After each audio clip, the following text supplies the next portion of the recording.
akhir-akhir ini perhatian publik terhadap lembaga anti rasuah, dalam hal ini Komisi Pemberantasan Korupsi atau KPK, itu mencuat. Salah satu sebabnya karena seringkali terjadi operasi tangkap tangan yang dilakukan oleh KPK di berbagai daerah, khususnya kepala daerah. Nah Bang, seperti kita ketahui bahwa pemberantasan korupsi tentu butuh kerjasama semua pihak. Bang Jusman sebagai salah satu pegiat anti korupsi, ini kami ingin menanyakan sekaligus meminta pandangan Abang nih. Pertama, bagaimana sih sebenarnya peran dan kehadiran NGO anti korupsi terhadap pemberantasan korupsi? Silakan Bang. Ya, saya kira terkait peran serta masyarakat atau keterlibatan masyarakat khususnya yang bergabung dalam wadah NGO atau LSM tentu jelas diatur dalam undang-undang. Sebagaimana kalau kita fokus bicara soal pemberantasan tindak pidana korupsi, mulai dari Undang-Undang Nomor 31 Tahun 99 beserta perubahannya Undang-Undang Nomor 20 2001 yang kemudian juga diatur dalam PP Nomor 71 Tahun 2020, kemudian PP Nomor 43 2018. Di sana jelas tata cara pelaksanaan peran serta masyarakat. Di sana ada hak dan tanggung jawab bagi masyarakat khususnya NGO ataupun LSM, lembaga swadaya masyarakat. Ada hak mencari, memperoleh, memberi informasi, memberi saran dan pendapat, bahkan termasuk tindakan kritis terhadap aparat penegak hukum. Nah, yang dibutuhkan sekarang ini adalah bagaimana eksistensi atau kehadiran LSM atau NGO itu adalah tidak hanya sebatas penampakan saja bahwa di sana atau di wilayah ini ada NGO, ada LSM anti korupsi. Yang dibutuhkan negara sekarang ini adalah ada komitmen, ada konsistensi yang tinggi untuk terlibat langsung dalam upaya pencegahan atau upaya penindakan. Penindakan yang sama sukanya adalah bergerak cepat untuk melakukan tindakan investigasi yang kemudian telaah, yang kemudian berujung pada pelaporan atau pengaduan. Nah, itu loh adalah wujud peran serta masyarakat yang dijamin dalam konstitusi sebagaimana yang saya sebutkan tadi. Apalagi kalau dugaan korupsi itu diduga melibatkan aparat penyelenggara negara, kan jelas di sana ada juga diatur, ada juga menegaskan berkaitan hak atau kewenangan masyarakat khususnya dalam berperan serta. Nah Bang, tadi menyinggung soal bagaimana kemudian peran serta masyarakat. Sebenarnya bagaimana sinergitas NGO anti korupsi dengan aparat penegak hukum? Tentu dalam hal peran serta masyarakat, kaitannya juga dalam hal pencegahan dan pengaduan. Sejauh ini alhamdulillah bagi kami di lembaga, kebetulan saya dipercayakan memimpin 3 lembaga, mulai dari Lembaga Peduli Sosial Ekonomi Budaya dan Politik, LP Sibuk Sulsel, kemudian Koordinator Badan Pekerja Komite Masyarakat Anti Korupsi Sulselbar, kemudian Koordinator Forum Komunikasi Lintas NGO Sulawesi. Alhamdulillah sinergi kita baik. Apa ukurannya atau indikatornya sehingga kemudian kami mengatakan baik? Pertama adalah sejauh ini hasil investigasi atau hasil monitoring lembaga kami yang diteruskan ke aparat penegak hukum, alhamdulillah sejauh ini tidak ada yang macet. Sejauh ini berbuah hasil, artinya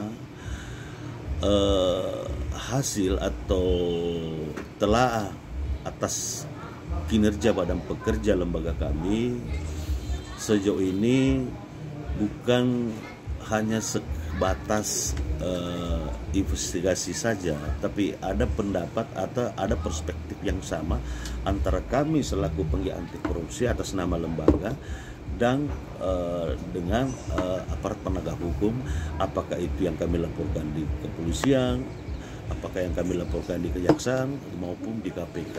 Baru-baru ini kita mengangkat satu kasus dan alhamdulillah itu terbukti lagi.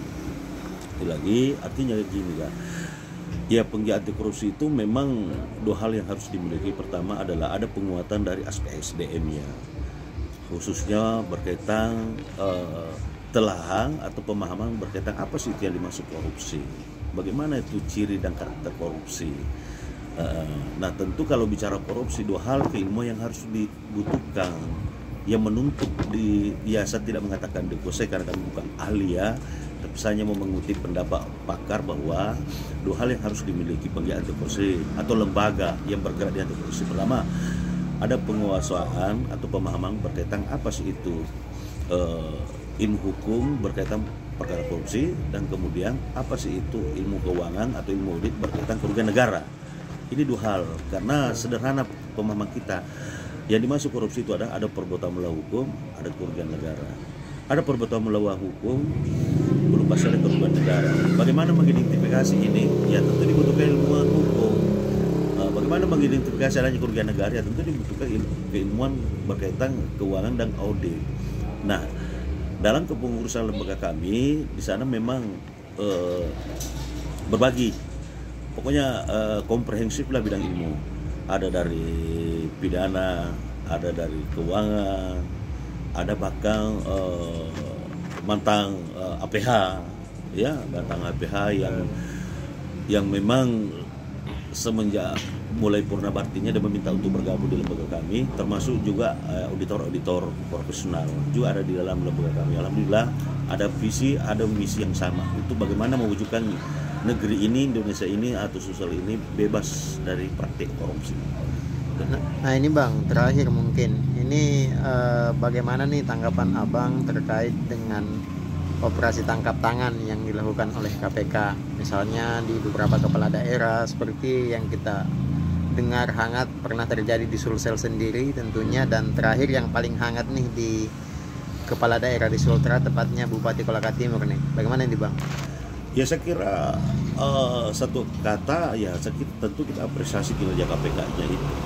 Dengan adanya operasi tangkap tangan ya, yang baru-baru ini kita dengar dimulai dari Sulawesi Selatan yang melibatkan gubernurnya sendiri, yang kemudian baru-baru ini masih hangat di Kolaka Timur, Sulawesi Tenggara.